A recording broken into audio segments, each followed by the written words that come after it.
Assalamualaikum warahmatullahi wabarakatuh. Di sini saya akan menanggapi diskusi sesi 9 pada mata kuliah Studi Komparatif Pendidikan Dasar di Berbagai Negara. Untuk soal yang pertama, apakah masalah pendidikan di negara maju dalam artikel ilmiah pada materi pengayaan sesi 9.1 dengan yang saya rasakan di lingkungan sekolah, dan apakah persamaan dan perbedaan jika tidak saya rasakan dan jelaskan. Nah, untuk persamaannya dalam materi pengayaan sesi 9.1 itu ketimpangan dalam pendidikan karena berbagai faktor sosial, bahwa generasi orang tua memiliki pengaruh besar pada generasi anak-anak di masyarakat saat ini, bahwa ketimpangan sosial dan ekonomi yang berlaku pada generasi orang tua harus meluas ke generasi anak-anak yang mengarah pada pendalaman kesenjangan pendidikan antar kelas. Pengaruh latar belakang orang tua terhadap prestasi akademik siswa sangat besar, dan ini adalah masalah yang pada akhirnya harus diselesaikan oleh negara. Dengan yang saya rasakan di lingkungan sekolah, yang saya alami yaitu bahwa orang tua itu berperan sangat penting terhadap pendidikan anak-anaknya, karena bagaimanapun orang tua itu yang pengaruh besar untuk memotivasi anak-anak ketika dalam hal pembelajaran. Sebuah contoh, bahwa ada di dalam kelas itu ada anak yang tidak melakukan les di rumah, dengan berbeda dengan siswa yang setiap harinya itu ada dorongan dari orang tua seperti mengikuti les di rumahnya.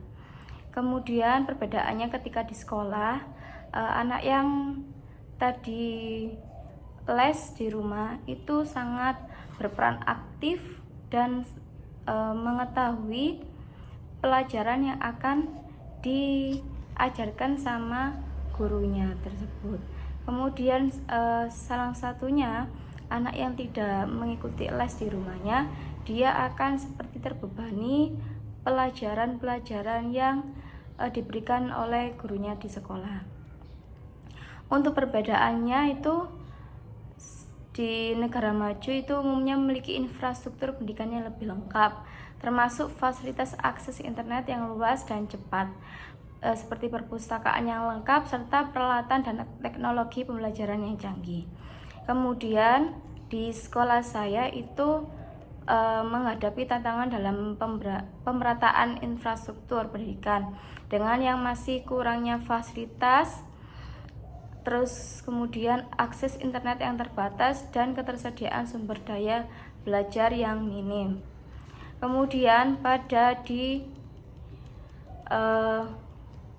guru dan tenaga pendidik, bahwa di negara maju itu guru cenderung lebih ketat dengan persyaratan kualifikasi yang tinggi dan program pelatihan yang komprehensif dan berkelanjutan.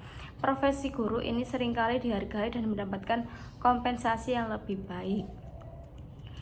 Kemudian di lingkungan saya itu masih menjadi tantangan, meskipun ada upaya peningkatan kualifikasi melalui berbagai program pemerataan guru berkualitas, tetapi juga ada yang masih stuck lebih menikmati di zona nyaman, sehingga kompensasi guru juga relatif rendah. Kurikulum dan metode pembelajarannya, bahwa di negara maju itu kurikulum cenderung lebih fleksibel, berorientasi pada pengembangan keterampilan abad ke-21 seperti berpikir kritis, kreatif, kolaborasi dan komunikasi, pembelajaran yang berbasis proyek, dan pendekatan yang berpusat pada siswa.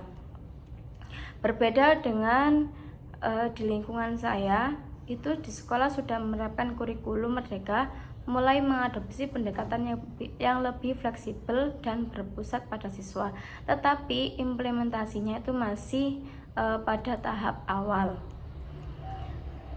Kemudian pada pendanaan dan investasi, di negara lain pemerintah itu umumnya mengalokasikan anggarannya yang signifikan untuk pendidikan, yang memungkinkan investasi dalam infrastruktur seperti pelatihan guru, pengembangan kurikulum, dan penyediaan sumber daya belajar yang berkualitas. Sedangkan di sekolah saya itu anggaran pendidikan masih belum ada kejelasan terhadap pencairan BOS. Sudah beberapa kali pengajuan tapi belum ada kepastian. Padahal di sekolah saya juga sangat membutuhkan, di mana sekolah saya juga masih baru berdiri sehingga dirasakan belum optimal dalam mengatasi semua permasalahan dalam administrasinya. Untuk soal yang kedua, yaitu bagaimana artikel itu menguraikan di negara OECD mengatasi masalah pendidikan, dan bagaimana keterkaitan isi artikel dengan materi modul 7 pada studi komparatif pendidikan dasar di berbagai negara. Nah, untuk peningkatan kualitas guru,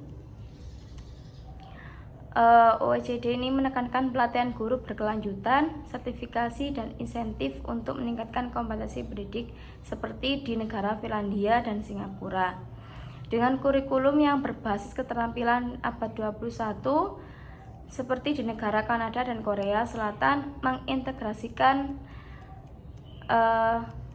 literasi digital dan kemampuan kritis dalam kurikulum.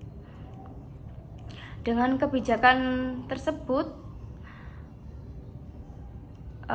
pendanaan berbasis kebutuhan di negara Australia dan Belanda memastikan akses pendidikan itu sangat merata, termasuk untuk siswa berkebutuhan khusus. Kemudian teknologi pendidikan OECD mendorong pemanfaatan seperti digital learning tools untuk personalisasi pembelajaran, contohnya Estonia. Kemudian OECD ini mendorong pemanfaatan seperti digital learning tools untuk personalisasi pembelajaran. Artikel tersebut berkaitannya dengan modul 7 membahas yaitu tentang pendekatan komparatif dalam menganalisis sistem pendidikan dasar di berbagai negara, termasuk seperti kebijakan pendidikan. Artikel tersebut mungkin sejalan dengan pembahasan modul tentang bagaimana kebijakan pendidikan atau seleksi guru, kurikulum, evaluasi dibandingkan di antar negara. Indikator kinerja pendidikan, OECD ini menggunakan indikator seperti PISA yang mungkin dibahas dalam modul sebagai alat komparasi kualitas pendidikan. Pada modul 7 mungkin menyoroti praktek terbaik dari negara OECD, misalnya di negara Finlandia dalam pelatihan guru atau di negara Jepang dalam manajemen sekolah yang relevan dengan solusi pada artikel tersebut. Dengan begitu, membahas solusi OECD berbasis data, kebijakan inklusif atau teknologi pendidikan, maka berkaitannya dengan modul 7 itu yang pertama, analisis komparatif sistem pendidikan OECD dengan negara lain, pembelajaran dari kebijakan yang bisa diadopsi atau dikontras dengan negara berkembang, dan peran studi internasional seperti bisa dalam memetakan masalah dan solusi pendidikan. Untuk selanjutnya, pertanyaan ketiga, bagaimana sistem pendidikan di Jepang?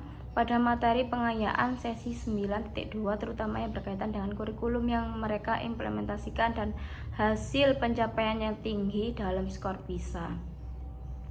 Di negara Jepang ini dikenal sebagai salah satu negara yang sistem pendidikan terbaik di dunia, yang tercermin dari konsistensi pencapaian tinggi dalam PISA. Di bagian ini terkait kurikulum pendidikan di Jepang, ada beberapa faktor yang mendorong kesuksesan dalam PISA di negara Jepang. Yang pertama, struktur kurikulum pendidikan dasar dan menengah di Jepang. Bahwa kurikulum di Jepang itu diatur oleh Kementerian Pendidikan, Budaya, Olahraga, Sains, dan Teknologi dengan menekankan keseimbangan antara akademik, moral, dan keterampilan hidup. Dengan pendidikan dasar ini sampai 6 tahun, sedangkan untuk pendidikan menengah pertama itu sampai 3 tahun dan wajib dan juga tanpa dipungut biaya atau gratis.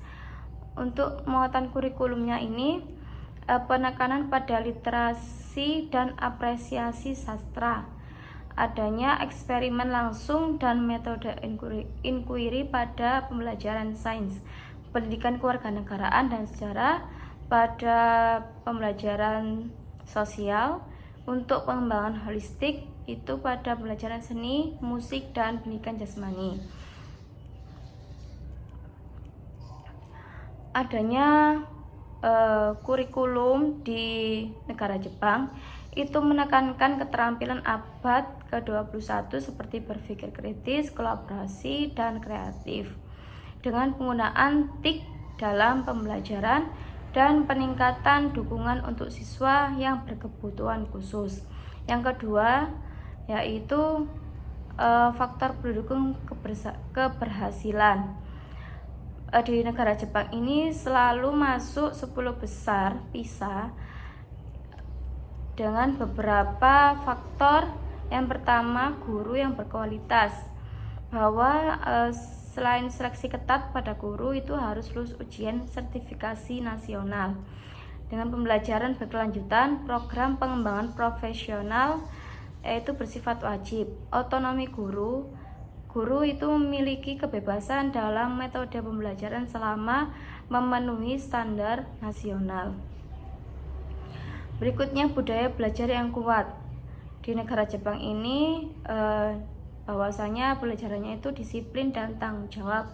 Siswa diajarkan kemandirian sejak dini, misal membersihkan kelas sendiri. Kemudian ada ujian kompetitif, yaitu ujian masuk sekolah menengah atas dan universitas memacu untuk motivasi belajar siswa. Adanya sistem evaluasi dan efektif. Dengan ini digunakan untuk memetakan kelemahan dan memperbaiki kurikulum. Dan juga adanya umpan balik berbasis data. Dengan hasil PISA dan tes nasional digunakan untuk reformasi pendidikan. Dan terakhir yaitu ada perannya masyarakat dan keluarga. Dengan dukungan orang tua, tingkat partisipasi keluarga dalam pendidikan itu sangat tinggi. Dan juga budaya yang menghargai pendidikan. Dengan itu pendidikan dianggap sebagai investasi utama untuk masa depan. Dengan hal ini kesimpulan Jepang mencapai skor PISA tinggi itu karena kurikulum yang terstruktur, kemudian ada gurunya berkualitas dan budaya belajar disiplin. Sekian dari tanggapan saya. Wassalamualaikum warahmatullahi wabarakatuh.